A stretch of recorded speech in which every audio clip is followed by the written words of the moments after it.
जादुई पलंग का राजा। लेखिका कविता विद्वानी बहुत समय पहले एक विशाल और गहरे समुद्र में अनगिनत प्रकार की मछलियां रहती थी। छोटी बड़ी रंग बिरंगी, उनमें डॉल्फिन मछलियां भी थीं जो अपनी बुद्धिमानी और दयालु स्वभाव के लिए जानी जाती थी। समुद्र का ये इलाका बाकी जगहों से अलग था क्योंकि यहाँ एक अद्भुत और रहस्यमय चीज मौजूद थी, एक जादुई पलंग। कहा जाता था कि इस पलंग में अद्भुत शक्ति थी। जो भी इस पर आकर सोता या आराम करता, यह उसे अपार शांति और सुख की अनुभूति होती। उसका मन शांत हो जाता और शरीर के सभी दर्द दूर हो जाते। इस पलंग की रक्षा करना समुद्र की सभी मछलियों का कर्तव्य था।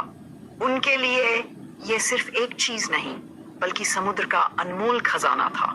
सभी मछलियां और डॉल्फिन मिलकर पहरा देती ताकि कोई इसे नुकसान न पहुंचा सके या गलत इरादों से इसका इस्तेमाल न करे। उनका मानना था कि एक दिन ये जादुई पलंग असली राजा को मिलेगा और तब वह राजा समुद्र पर न्याय और प्रेम से राज करेगा। घायल ऑक्टोपस एक दिन समुद्र में एक बड़ा ऑक्टोपस तैरता तैरता यहाँ आ पहुंचा। वह बहुत घायल था, उसकी एक टांग पर चोट थी और वह काफी कम हो चुका था। डॉल्फिन ने जब उसे देखा तो उसका दिल पसीज गया। उन्होंने सोचा, यह बेचारा घायल है, चलो इसे जादुई पलंग पर सुला दें ताकि ये जल्दी ठीक हो जाए। डॉल्फिन ने मिलकर ऑक्टोपस को पलंग पर लिटा दिया। पलंग की जादुई शक्ति ने काम किया और कुछ ही दिनों में ऑक्टोपस पूरी तरह स्वस्थ हो गया। लेकिन जैसे ही वह ठीक हुआ, उसके मन में लालच आ गया। उसने सोचा, क्यों न यहीं का राजा बन जाऊं? इतनी मछलियां और ये अद्भुत पलंग सब मेरे अधीन हो जाएंगे। लालच का अंजाम डॉल्फिन ने समझाया। यह पलंग किसी का निजी नहीं है, यह समुद्र की धरोहर है। राजा वह बनेगा जिसे पलंग खुद स्वीकार करेगा। तुम यहाँ इसलिए आए थे क्योंकि तुम घायल थे, हमने तुम्हारी मदद की थी। इसका मतलब ये नहीं कि तुम हमारी भलाई का फायदा उठाओ। लेकिन ऑक्टोपस ने उनकी एक नहीं सुनी। उसने जिद पकड़ ली, अब मैं यहीं का राजा हूं और कोई मुझे यहाँ से निकाल नहीं सकता। डॉल्फिन और बाकी मछलियां ये सुनकर क्रोधित हो गई। सभी ने मिलकर ऑक्टोपस को भगाने की ठान ली। एक लंबी और कठिन लड़ाई हुई जिसमें डॉल्फिन और छोटी मछलियों ने मिलकर ऑक्टोपस को हराया। आखिरकार घायल और थका हुआ ऑक्टोपस भाग खड़ा हुआ। राजा की तलाश ऑक्टोपस के जाने के बाद भी मछलियां चिंतित रहीं। वे जानती थीं कि यह जादुई पलंग हमेशा खतरे में रह सकता है। सभी ने मिलकर प्रार्थना की, हे समुद्र देवता, हमें हमारा सच्चा राजा भेजो, ऐसा राजा जो हमारी रक्षा करे और हमारे समुद्र को खुशहाल बनाए।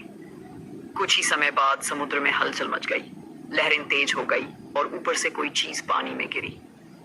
रितेश का आगमन, एक छोटा लड़का सीधे पलंग पर आ गिरा। उसका नाम रितेश था। वह एक किसान का बेटा था, लेकिन उसकी सौतेली माँ उससे प्यार नहीं करती थी। एक दिन उसने रितेश को धोखे से नदी में धक्का दे दिया ताकि वह हमेशा के लिए उसकी जिंदगी से चला जाए।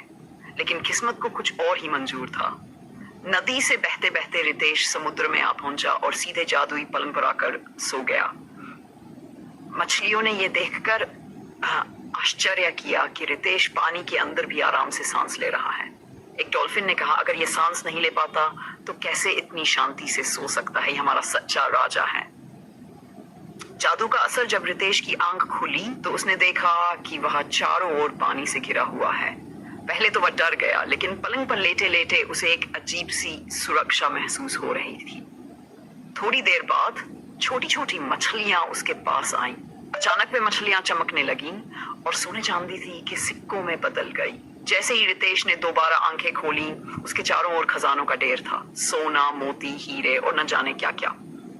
समुद्र का राजा डॉल्फिन ने आदर से कहा, महाराज की जय हो, यह खजाना आपका है, हम आपकी प्रजा हैं। अब आप हमारे राजा बनकर हमें मार्ग दिखाइए। रितेश ने थोड़ी देर सोचा।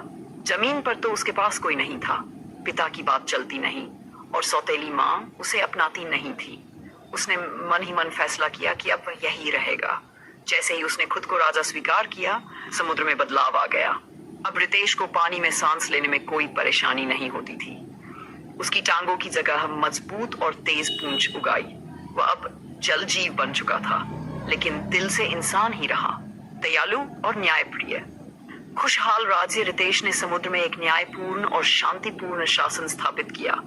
मछलियों के झुंड निडर होकर तैरते, डॉल्फिन खेल खेल में पहरा देती और जादुई पलंग समुद्र का सबसे सुरक्षित स्थान बन गया। रितेश जानता था कि यह पलिंग सिर्फ एक खजाना नहीं बल्कि प्रेम, एकता और दया का प्रतीक है, और जब तक वह राजा है, समुद्र हमेशा खुशहाल रहेगा। समाप्त।